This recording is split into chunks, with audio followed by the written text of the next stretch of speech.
ఏమి చేపలు అంటారయ్యా? పులస. రేపొద్దున ఖచ్చితంగా 2-3 సంవత్సరాల్లో మీరు అమరావతిలో చూడబోతున్నారు. అప్స్ట్రీమ్కి ఇవ్వబోతున్నాయి.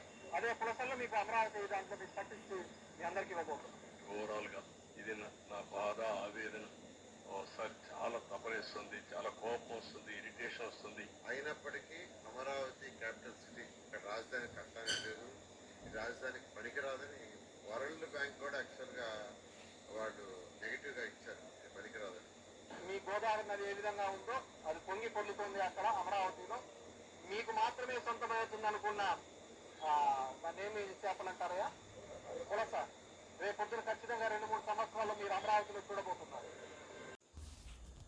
శిలలపై శిల్పాలు చెక్కినారు, మా బాబు అలలపై అమరావతి కట్టినాడు.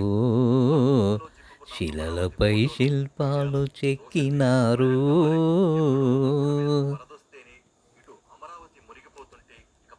ఈ అలలతో పాటే అమరావతి కూడా బంగాళాఖాతంలో కలిసిపోతుంది అని మా బాబుగారి ఆవేదన.